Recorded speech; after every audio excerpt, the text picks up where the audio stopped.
Okay, guys. Hello, everyone. We are streaming live on Facebook and on Zoom. So welcome everyone who is joining us on Facebook and on Zoom. I hope that you can see us and hear us properly, and we can get started. So before I introduce yours and my guest, obviously everyone knows him, but I'm gonna tell you just briefly what we're going to talk about in the meantime before we start.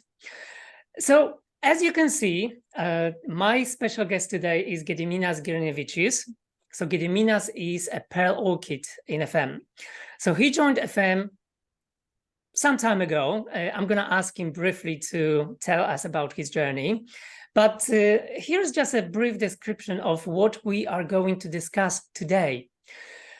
So we are going to talk about some practical tips on personal branding. So he's going to explain that to you in details. We're going to go through the power of visibility on social media and how to do it.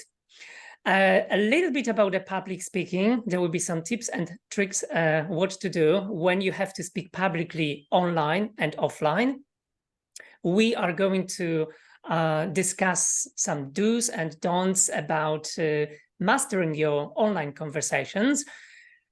And later on, during the second part of the podcast, we will talk about how to become a lead magnet. Why is it important? Why you should create your Facebook group if you haven't got one yet. And towards the end of the podcast, we'll talk about the art of following up and why it matters and how to do it in the right way. So, Gediminas, welcome, and thank you very much for the invitation to join the podcast. Hi. Welcome, everybody, and thank you so much for inviting. It's an honor to be here. Perfect. So, Gediminas, as I said, you are well known among our business partners in the UK, but not only. But maybe we will have some people joining us who don't know you yet that much, or maybe there will be some people watching you without any knowledge about FM or network marketing. So before we start our discussion, can you just tell everyone a few words about yourself and your FM journey? Sure. So by profession, I'm actually a psychologist, and I came to UK about 18 years ago to study psychology. And as I was studying at university, I used to work all sorts of jobs, but mainly as a security guard in nightclubs and banks and all of that. And as a security guard, I used to earn about £1,500 a month. Then I finished university, got my psychologist degree, and started working in a school with autistic children. And instead of £1,500 as a security guard, I started earning £950 as a psychologist. Okay. So for me, that was a shock that was even possible, but I was the living proof of that. So I was... the fact that I was unhappy is an understatement because I used to work days in the school, nights as a security guard, didn't see my beautiful wife, Rita, didn't see my kids. And one day I remember coming back from work on M1 and I hear the sound, tick, tick, tick, tick, tick, and I wake up because I've fallen asleep and I'm going off the road. So I said, they're not paying me enough to kill myself one day coming back from work. So I said, surely there must be something better. And very soon after that, my wife Rita comes home with a DVD disc and she goes, you've got to see this DVD. And yes, we used to have DVDs. I had hair on my head and dinosaurs were still walking this earth. So 13 years ago, we decided to join this business. And, next to our jobs, next to everything else we were doing, we started slowly, building our home-based business. Them days, we had no Facebook, no Instagram, no TikTok, nothing. The only way to find people was to go out on the street. But slowly, steadily, we started building our business, and we're so blessed. We've earned a car from the company. We've earned many trips. We visited about 17 countries in the last 13 years with FM. We made our dream come true. We bought some real estate in Cyprus, because we always dreamed to have something in the warm country. So it's been really incredible journey of learning, of growing, of meeting people, experiencing things. And yeah, today it's my passion just to share with others how to do the same, and especially how to use these tools that we now have in order to build a fantastic business much quicker, much easier than it used to be before. Yeah. The fact is that being a psychologist is a really good advantage, and I'm sure that helps you with communication with people, potential business partners, etc.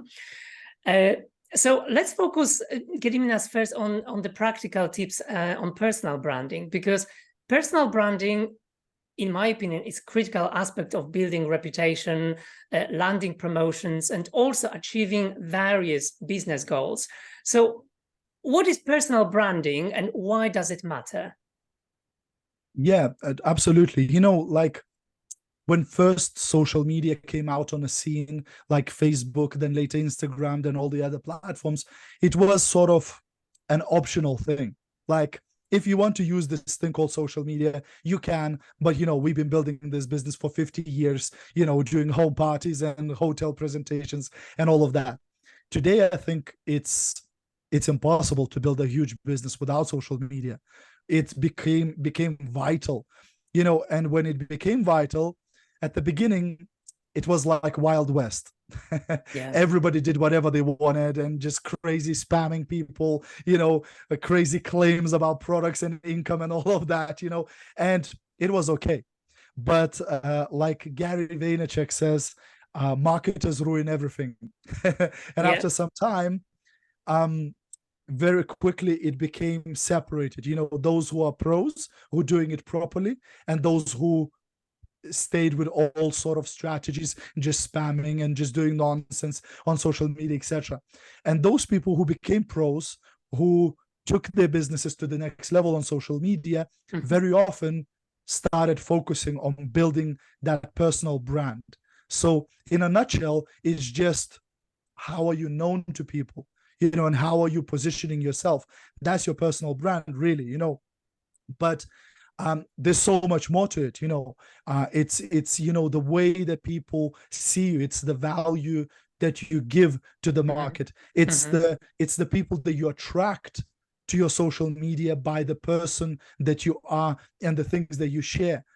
So when it comes to personal brand, very often it's not even company brand. It's your personal brand. So even though we all work with the same company, but we all different people, we all different personalities. So somebody might be super loud, extroverted, bright, colorful, while somebody else might be complete opposite, an introverted person who's more. But we all can have our own personal brand on social media that's going to serve us very well. And this old concept of in order to buy from you or in order to join your business, a person has to know you, trust you, and like you. And some people agree with that, some people don't. I think it's not always and everywhere, but having a great, strong personal brand helps people to get to know you, helps people to get to trust you, helps people maybe even to get to like you. Because yeah. So what do you think? What do you think would be the first steps if someone would like to really focus on personal branding, develop personal branding? So what would be the first few steps, and also the key questions maybe that people should ask themselves in the first place? Yeah, so there are very many ways how we can approach this thing. Very often people go through, what's your target audience? What is your, client avatar? What is your ideal, customer or a team member? Who are you trying to attract? Because at the end of the day, it's, you have to speak that person's language. You have to be putting out what that person wants to take, if you want to attract your customers, your team members, etc.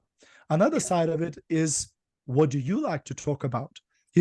Because again, if you're trying to fake it until you make it, it's not going to be very easy, and people are not stupid, they see straight through that. So there has to be that level of authenticity. Somebody said that authenticity is like a couple of hundred higher vibration than even love. So, or being authentic really resonates with people. So having your voice and what you stand for, because unless you stand for something, you'll fall for anything. You then, can start deciding, okay, what is it that I'm going to do here? But for me, mainly, when it comes to building that personal brand, it's all about value. What am I going to give to this audience so they can come and get value from me? So when we talk about personal branding, obviously social media visibility is a key as well, because social media visibility is a crucial aspect of building that personal branding, but also reaching out to the wider audience. So That's again, right. how would you start creating the social media visibility? Would you focus on one social media platform, or would you go to, 2 or 3? Because as we know, the most popular ones are Facebook, Instagram, TikTok, obviously YouTube as well. That's right. Other ones, but these are, just to mention a few. So what would be your advice? How to start the visibility? Yeah, for sure. So, as our title today says, where the attention goes, that's where the money flows. And really, today, before we are in a product selling business, or before we are in a recruiting business, of building a team, first of all, we are in attention business. Unless you're getting the attention, then you might have the best product in the world, have the best personality, and be the best person in the world, and have the best marketing plan in the world, but if nobody knows about it, it's worthless. It's not going to help anybody. So first of all, we have to become visible, and that's where it comes, social media. And there's always these two sides of the medal. One, if you concentrate on one platform, you can really get good at it and really ramp up and get great results.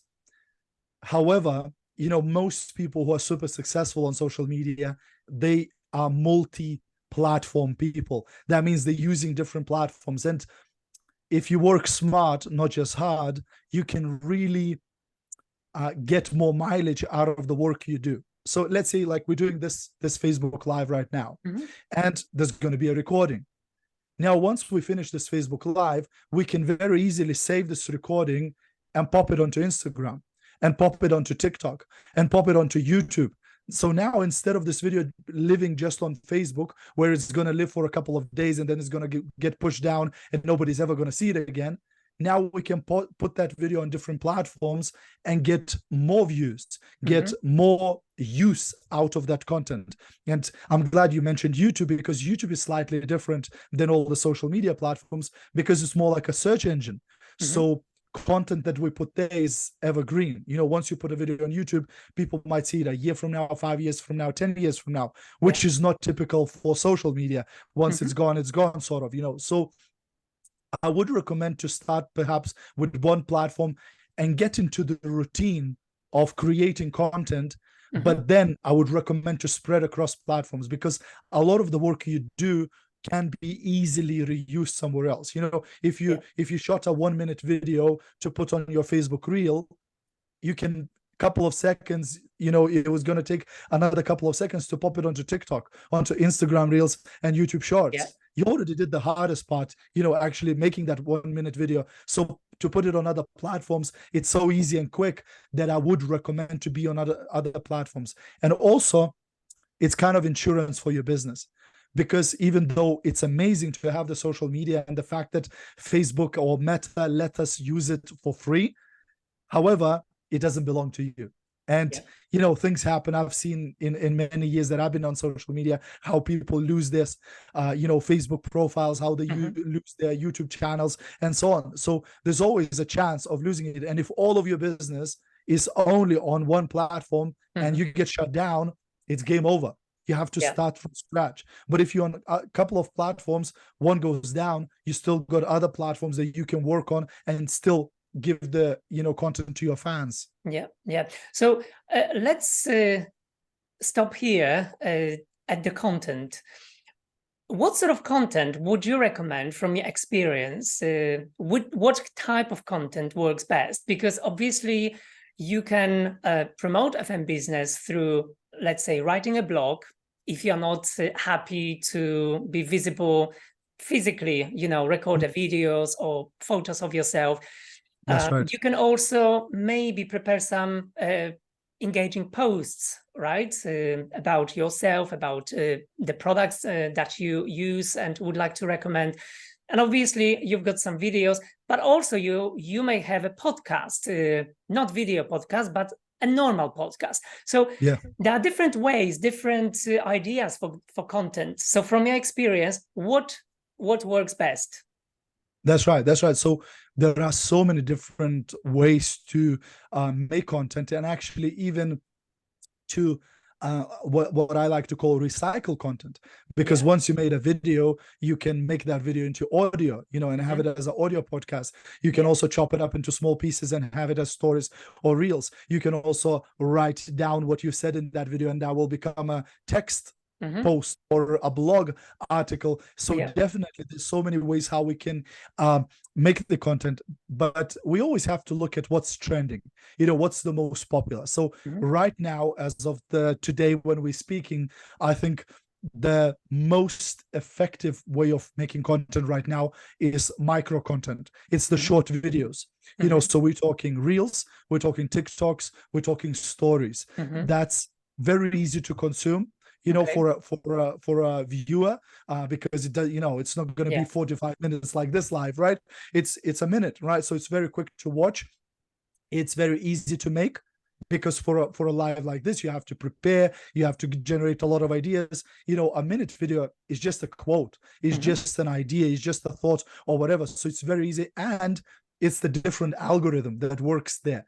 Like if we make this live, only people who follow the page will see this live, or if we share it, whatever. But when you're making a reel or a TikTok, potentially tens of thousands or hundreds of thousands of people can see that video. So for example, my TikToks and reels on Facebook over the last sort of 5-6 months, I had about 2.5 million views. You could never get that on Facebook Lives, even though I love Facebook Lives, etc. So that's, I would say, number one, if you want to reach the maximum amount of people and attract the maximum amount of followers, potential customers, potential team members, etc. Because that's what we do every day. People come from Reels, start following you, then you start conversations with them, but we'll get to that. Number two, I would say Facebook Live, or any live, really, Instagram Live, TikTok Live. So live video is still very much alive and kicking, and it still can give great results. For me, that's one of my favorite pieces of content. Over the last 4 years, I did over 3,000 lives on Facebook and other platforms. So I just love this type of content. And then after the lives comes your recorded videos, your written posts, where you have a photo and maybe a long form text, then maybe short form text, just quotes and things like that. So yeah, I would use all the different ones, because again, sometimes people say, well, what's one piece of content I should be making? But if you just make reels, it's going to get boring. If you just make live, it's going to get boring. So what you want to do is mix it up. So you need to diversify. You need to diversify things. Exactly. Exactly. Have different types of content, because somebody will love to read, somebody will love to watch, somebody will love to listen. So if you can catch all of those different types of content, you will get the maximum result. But in terms of content, what would you, because somebody may be sitting there and thinking, but I don't know, the topic that I need to prepare my content around, whether I should speak about myself and my journey, whether I should focus more on the product knowledge, or maybe the marketing plan, maybe I should show the money aspect. So what should I do? All of the above. But yeah, number one, like at the beginning, I always say, don't worry about creating, better focus on documenting.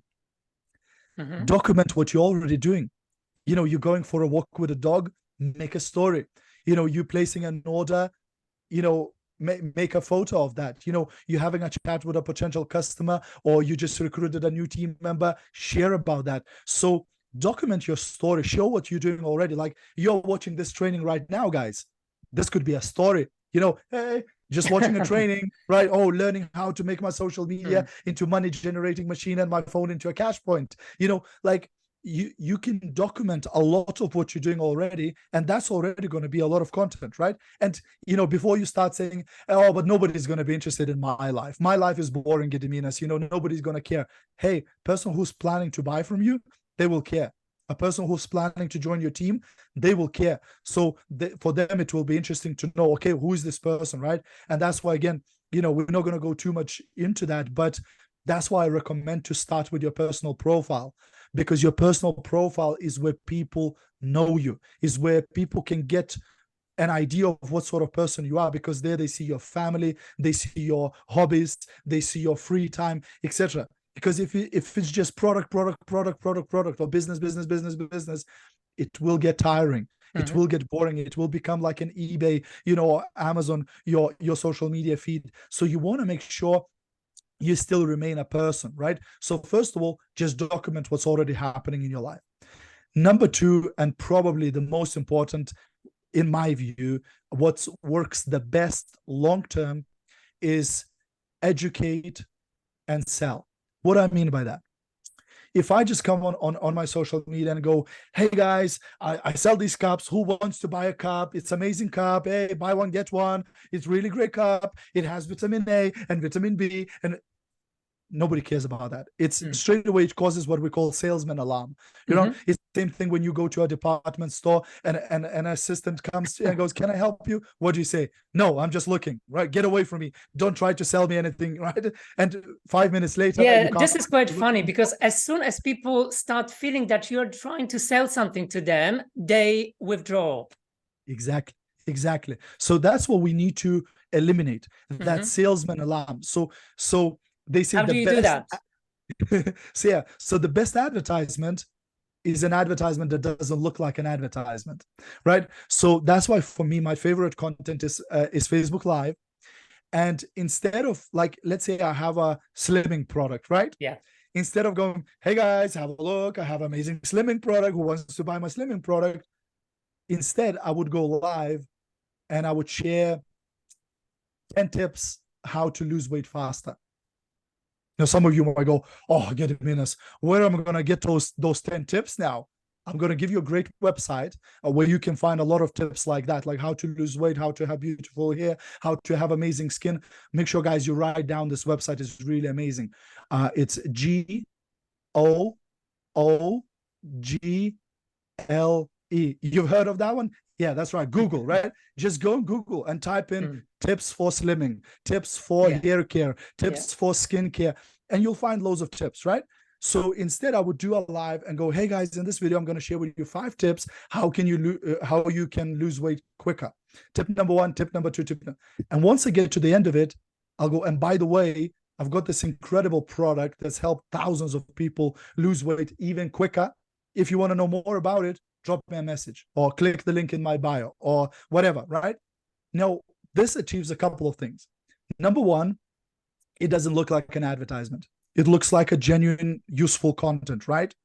And even if the person doesn't buy my food supplement at the end of the video, they still got value, which means it builds my personal brand. It builds, my karma points. That person will go, oh my God, that was useful, actually. That was actually interesting, right? And if they watch 2, 3, 4, 5, 6, 10 videos like that, eventually I'm going to have some sort of an influence on that person, right? Number 2, who's going to see that advertisement at the end? Only the person who's going to watch the whole video or who's going to read the whole post. We could do the same thing in a text format, right? So the only people who see the ad are people who are interested, right? If you do a video, 15 tips how to have amazing, beautiful hair, I'm not going to watch that video. So I won't even see that at the end of it, you sold the shampoo, right? Because that's not relevant to me. So only the people who's relevant, topic, they will see the ad at the end of it. And this type of content, people will still share because you gave 10 minutes of great value content and then 30 seconds of an advertisement. They will still share a video like that on their timeline, in their groups, etc. Whereas if you just do a simple sales post, not that many people are going to share that. So it's an amazing way of building that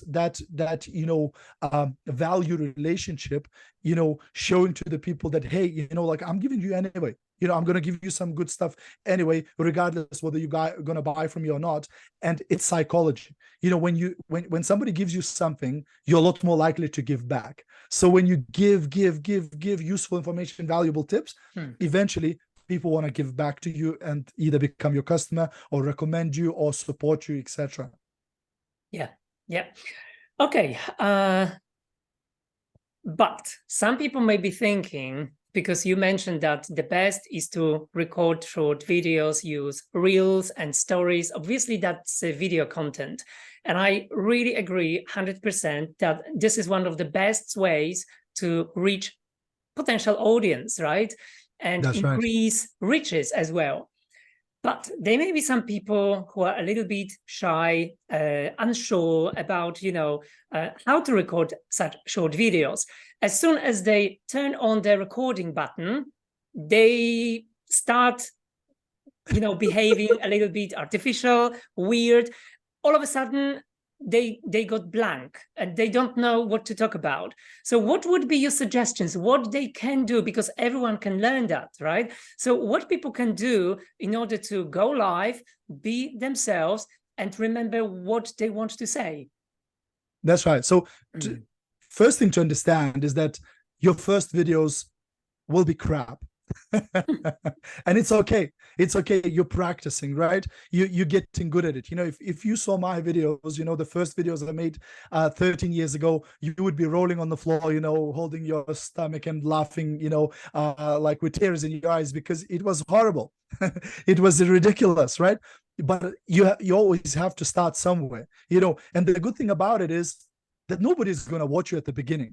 A lot of people are scared of this public speaking or doing a live video or whatever, because, what will others think of me? What if people laugh at me? Nobody's going to watch you. When you first get started, like literally, you're going to have 3 people who's watching you, and one of them is your mom. So not a big deal to get stressed out about that, right? Exactly. And get the practice in. The best way to get good on video is to do loads of them. Do 1,000 videos. Guess what? You're gonna get pretty good at it. When people see my lives, especially when I actually have a voice, they say, "Oh my gosh, you're so natural. Like you're so comfortable doing this, etc." And I go, absolutely. When you've done 3,000 live videos, you'll be totally comfortable too. So it's all about practice. Yeah. And there's few ways to trick your mind.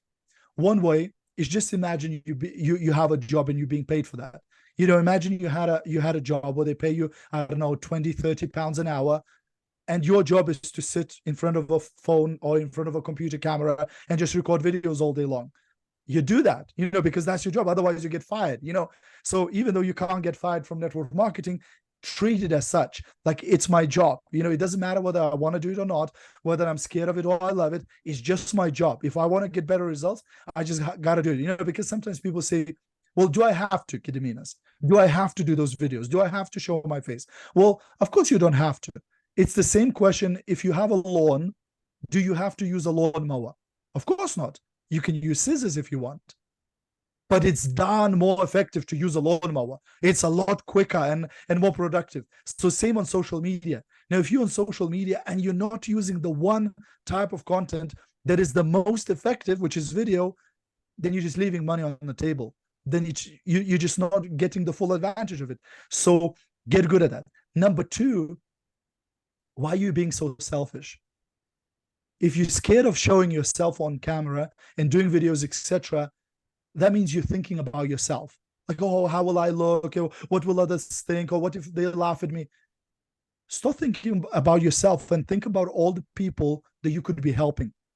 Because every day that you're not doing this content, every day that you don't do that story or that reel or that live, somebody's suffering, with something that your product could solve. Somebody's suffering with something that your business opportunity could solve for them. But unless they see you, maybe nobody else will help them. Maybe nobody else will change their life. You are meant to change their life. You are meant to inspire them. But because you're not doing it, you're robbing them of that opportunity. You're stealing it away from them. So when you think about serving instead of benefiting from it, when you think about doing all of what you do on social media to help somebody instead of gain something, then guess what? You know, like Zig Ziglar, you know, rest in peace, used to say, if you help enough people to get what they want, you will get everything you want. So just do it. My advice is just do it. Yeah, I could say, well, don't worry about it. Just do audio, or just write text post, etc. But why stop yourself? Why hide behind that fear? Why, you know, miss out on this amazing opportunity when you can actually do it? Just start doing it. Just practice, and you're going to get better and better and better. And a year from now, you want to recognize yourself if you do it every day. Yeah, I think that's a really good advice, because very often people get embarrassed and shy and sort of distracted because they focus too much on themselves, the way they look on the camera, the way they speak, etc., etc. But yes, turning away your attention from yourself and putting your attention elsewhere by focusing on, you know, potential people that you can help, I think may change a lot. And then your stress level will go down at the same time. Exactly. Okay. So, okay, let's say that we already know roughly that, you know, the self-branding is really important. We know what sort of content will work best on social media, what sort of things to avoid and focus on. Obviously, you need to have a conversation with people online as well, right? That's right. Because people may be, you know, liking your content. They may start to place comments, etc. So if we could just very briefly say the do's and don'ts about mastering online conversations, because very often people lose this very moment to get engaged with those who watch the video or read the post, etc. That's right. That's right. And it's really, really important topic, you know, and so important to understand, because, you know, before social media, the only way to build your business was to actually go and talk to people. So most people used to start with their family members, with their friends, with their work colleagues, and they would just meet up for a cup of coffee, explain about the product, explain about the business, maybe let them try something. And that's how we used to build a business. But then social media appeared, where you can advertise for free. Like, I can put a reel, and that reel will get 100,000 views, and it doesn't cost me a penny. Oh my gosh, this is like incredible, right? But many people then came to a wrong conclusion, that social media came here to replace conversations. And that is the wrong idea. Social media came here to help us to have more conversations, not less conversations. So whatever we do on social media, whether that's a reel or a TikTok, or it's a Facebook Live, or it's a picture and a text, or it's a story, or whatever, all of that should be geared towards a conversation, should be geared towards having a real conversation with somebody, right? Whether that's in the messenger, whether that's using voice messages, whether that's getting on a video call or whatever. But the whole point is to get to the conversation. Most people want to sell right away. They just want to put a picture of a product and stick a link to their online shop and wait passively for people to come and buy the products. And a lot of those people contact me going, oh my gosh, you know, I'm not able to sell anything. I'm not recruiting anybody. And the first question I ask is, like, how many conversations are you having every day? And most of the time, zero. They just put the content and they wait for people to come. Now, well, is it impossible to sell something like that? Of course not. I've sold stuff like this, right? I've recruited people by just sticking my referral link in a post. But that is much rarer than when you have a conversation. Most sales and recruits will come from actual conversations, right? So your goal should always be to have more conversations. And, you know, like when I train, I always talk about that 80-20 rule. And 80% of the time should be in conversations, and only 20% of the time should be making content, you know, videos, texts, posts, and all of that. So actually, majority of your time, you should be talking to people, right? Now, what we shouldn't be doing, we shouldn't be spamming. right? So the last thing you want to do is message a complete stranger going, hey Marcin, you know, I have this incredible business with the best marketing plan in the world, and our products will make you walk on water. Here's my referral link, join my business. You know, that's spam. Sending somebody information without asking if they're interested in it is a definition of spam. So you want to make sure you always ask first. You know, ask if they're interested, ask if they're open, and give them a chance to say no. You know, because in old days, why sometimes network marketing gained that bad reputation in the past used to be all that trickery, where I go, hey, Marcin, come to my home for a cup of tea. And Marcin goes, well, amazing, I'll come. And he comes to my home for a cup of tea. And from behind the curtain, I pull out my sponsor and he starts drawing circles, right? And that's the person feels attacked. The person feels tricked, you know, that, oh my gosh, I didn't sign up for this, you know, and they now pushing this information onto me. So the last thing we want to do is go back to that on social media where we trying to trick people or force some information, right? So we should always just ask, hey, Marcin, you know, I can see we've been friends for a while and we've never spoken to each other. You know, I'm not sure if you've seen on my profile, but I help people to earn extra income from home. Just curious, would you be interested in learning more about that? If no, totally cool. Now, I'm not sending in presentations. I'm not sending in my catalog. I'm just asking, hey, would you be interested? And if he says, yeah, that sounds good, then and only then I can send him more information, whether that's a business presentation, a website, or something, right? So we should always be trying to start as many conversations, because I always say that our job is not to convince people, is not to drag people screaming and kicking into network marketing or whatever, or beg people to join. Our job is to sort through people. Have as many conversations as possible to find people who already need your product, to find people who already need that extra income opportunity, and then give them what they need. Solve their problem by that's what I wanted to that's what I wanted to mention, that that basically the first initial contact supposed to be the other person oriented. So we need to really show genuine interest in the other person. We should listen more and speak less in order to find out what the person needs, what the person wants, or maybe what sort of problem the person faces, right? Exactly. And then that will give us a sort of a green light to move on. And then at that time, we may make some suggestions as well. But exactly. So finding out about problem solving, I think leads us very, very smoothly to becoming a lead magnet. That's right. So a lead magnet is a marketing tool that basically generates leads by offering a long-term solutions, basically.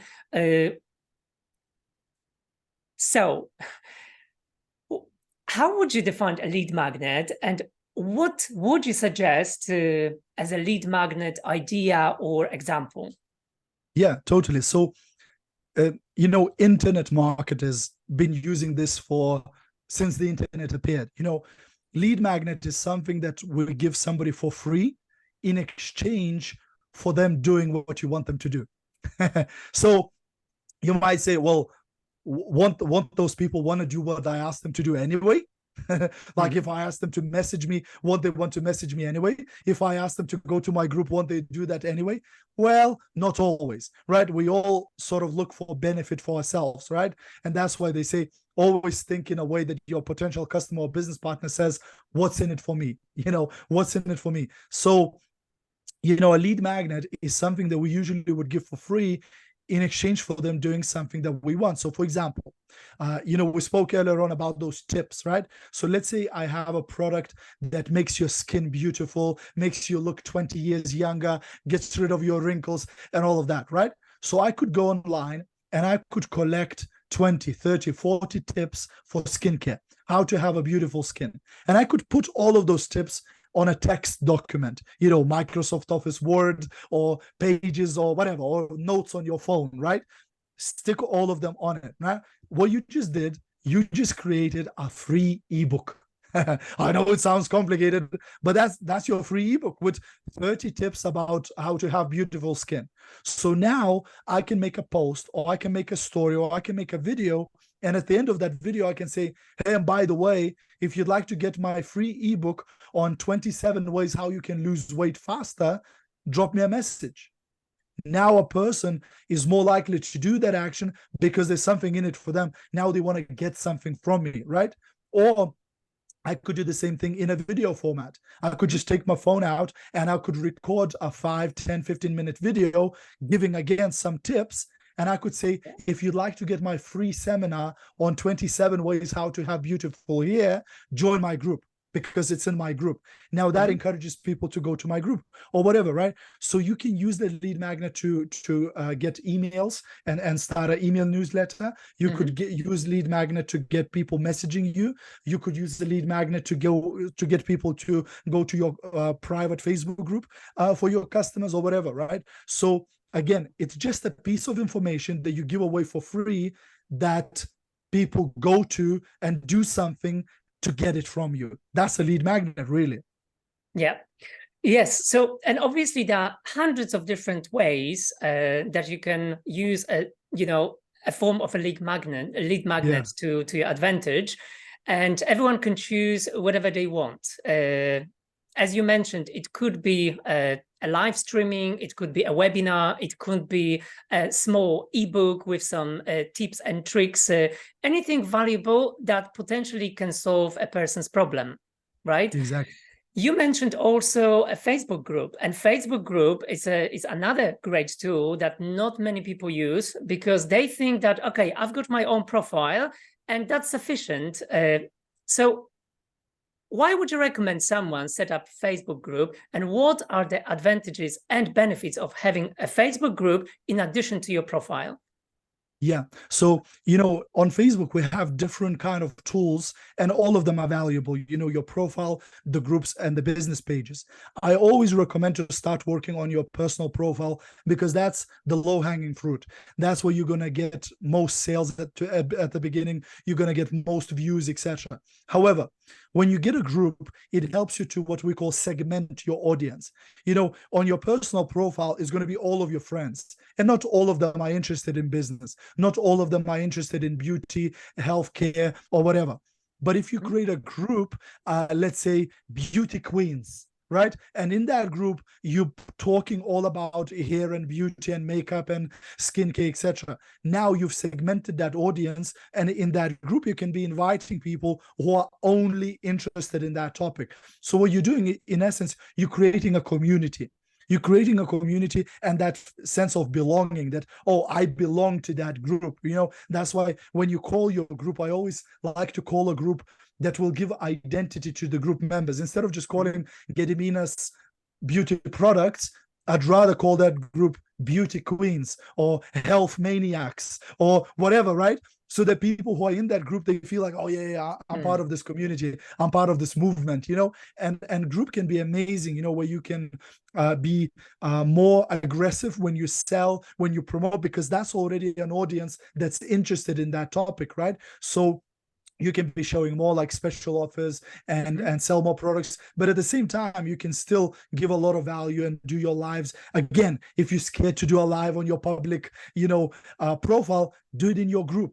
That's a safe space where only people who you allow get in that group, etc. So it's entirely up to you. So groups are great, and plus you can schedule posts into a group. On a personal profile, you have to be there to post on it, but in a group you can schedule posts in advance. So you can go to work, and before you went to work, you schedule your posts, and they're posting all day long in your group, and you don't even have to be there. So it's incredible tool, especially once you build it to thousands of people. It can be literally a cash machine for your business. Yeah. And also Facebook group has got many other tools that you can use to your advantage, right? You can upload different documents, recorded webinars. You can have Surveys. more than one admin of the group. So if you are short of time and you've got other people who are really interested in the topic and that really good at managing staff, you can indicate them or assign them to be your admin group. So then all the stuff which is posted there is nicely controlled. And yes, sometimes, groups sort of avoid the Facebook algorithm. So when you post to the group, people are more likely to see the posts in the group rather than the posts that you post to Facebook from your personal profile. Yeah, and it also, for people who have bigger teams in our industry, it can also be very helpful thing in order to retain customers, because we all had that experience where somebody comes to your business, they sell a bunch of products, and then a few weeks later or a few months later, they get distracted, they go somewhere else, they do something else, and they stop doing your business. And because they were contacting people personally, you lose all of those customers because you don't know who they sold to, you don't know who they contacted. But when you have a big team customer group, and your team members are adding people into that group, let's say a team member quit the business 3 months later, you can now go into that group and look through the members, who did Marcin invited to this group, and I can be contacting all of those people saying, hey Susie, I can see you in our customer community, Marcin, your business partner, has actually left the business, however, I'll be the one taking care of you. So now you don't lose all of these customers that were generated by your business partners who stopped doing the business. So there's so many different ways how group can be very beneficial. So it's a great tool to follow up, and follow up is coming. Before we discuss follow up, let's talk a little bit about call to action, because call to action, it's one of the most important things that you do when you post anything online. Number one, when you post things online, you should really think what sort of impact you would like to make.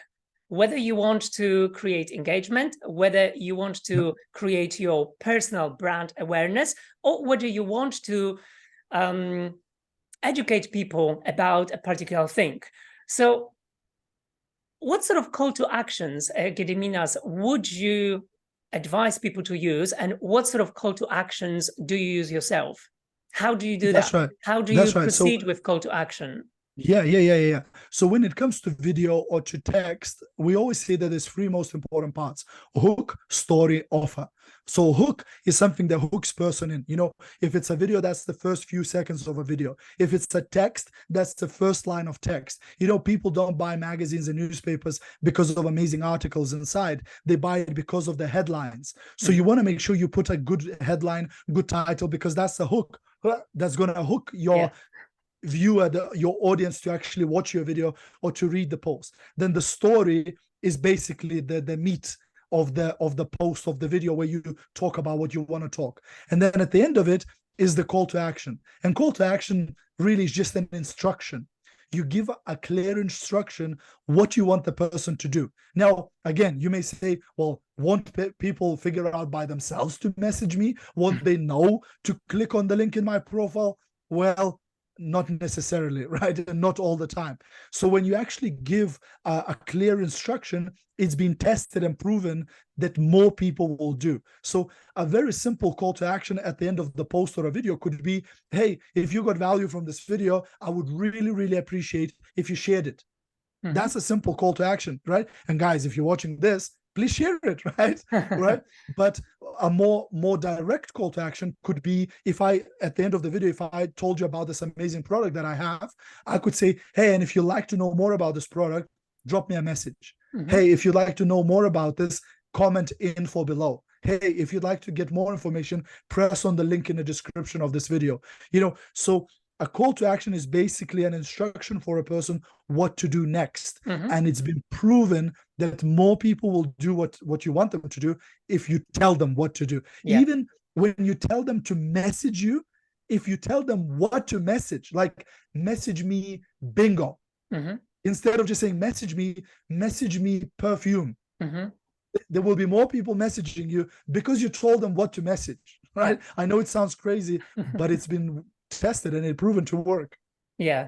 So the call to action must be very, very clear and very, very precise, and that will work. And you cannot really have 4 or 5 call to actions in one post because you will confuse people, right?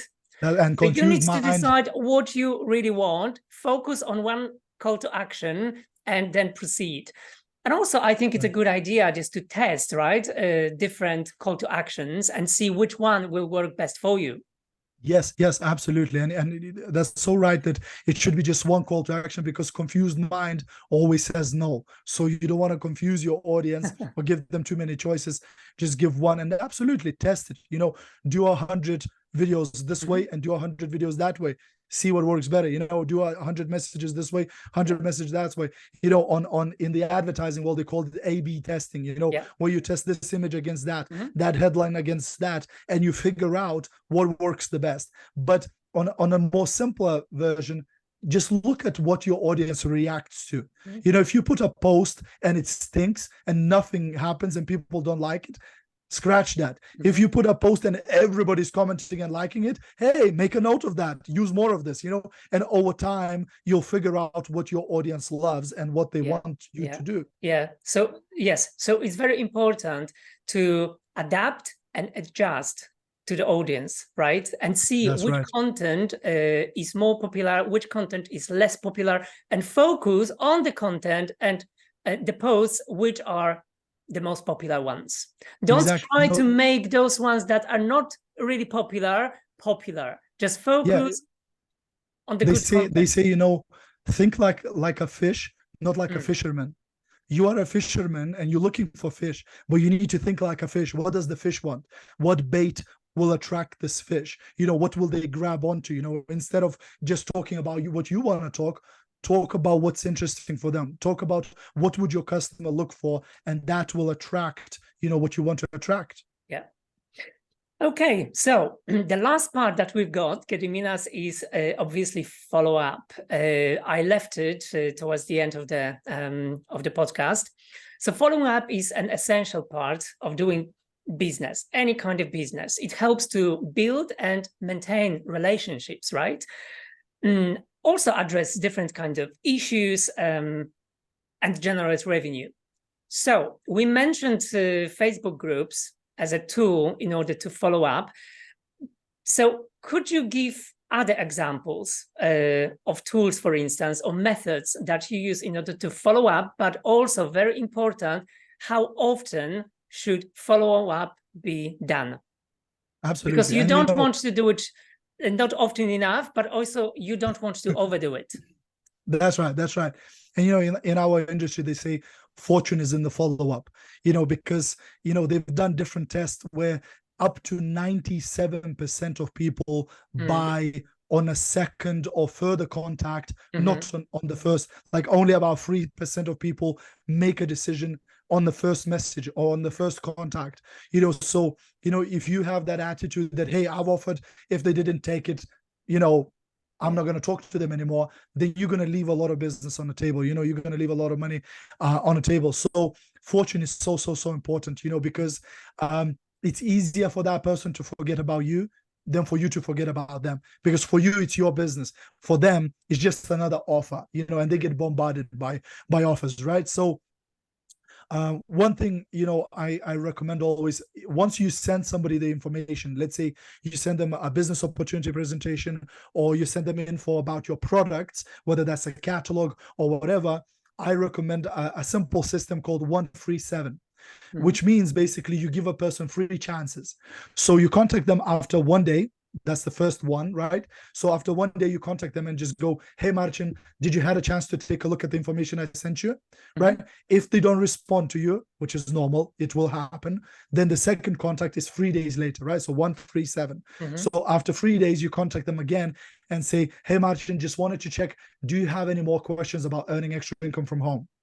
And if there's no response to the second one, you send the third message 7 days later, where you go, hey, Marcin, just before I remove you from my candidate list, I just wanted to ask you one more time, are you still interested in earning extra income from your phone? You might say, well, why 3 times? Because we've all had those experiences where somebody messaged you, you meant to answer them, you meant to respond to them, but then you had to drive somewhere, somebody called you, kids started screaming, etc. and you totally forgot. And then a few days later, you remember, oh, I never responded to that person. So just assume that your potential customers and team members are busy too, and they might forget to respond to you. So if you let them know 3 times about yourself, then that's sort of a sure way to make sure that you give everybody enough chance. And then after that, we have what we call a long-term follow-up, right? So if somebody was super interested, but they looked at the information and for some reason they were not ready to buy at that point or to join your business at that point, then you could transfer them to what we call a long-term follow-up list, where you reach out to them every 2-3 months, right? Where I could message Marcin and go, hey, Marcin, I know when we spoke, 3 months ago, you were not ready to go ahead and buy this product, or you were not ready to join the team just yet. Maybe something changed in the last 3 months, and now you would be ready to start earning money from your phone. Why? Because if you do this business long enough, what will happen is you offer somebody the business opportunity or your product, they refuse, they say, no, I'm not interested right now. And then a few months later, you see how that person is advertising another network marketing company. And you go, oh my gosh, I offered them the business. Why didn't they take it, right? And now they're advertising somebody else because they were not ready when you offered it to them. But 3 months later, they became ready. But guess who they're going to join when they become ready? The first person who's going to contact them. They're not going to go, oh, what was the name of that lady who messaged me 3 months ago about? No, they're just going to join the next person. So if you keep in touch with the person, there's a bigger chance that eventually you're going to get it, because otherwise you planted the seed, but somebody else took the fruit because you didn't keep in touch. Yeah. Okay, great. So Gediminas, thank you so much for thank you. You are a wealth of knowledge. I hope that everyone can confirm that. If you guys have any questions, you can post the questions under the recording. So we'll try to engage with you after we finish today. Definitely. So that was the 8th episode of Let's Talk FM. So the title was Where Attention Goes, That's Where the Money Flows. So thank you so much, Gediminas. Thank you, Marcin. Have a great afternoon, and I'll speak to you soon. Thank you. Bye-bye. Take care. Bye.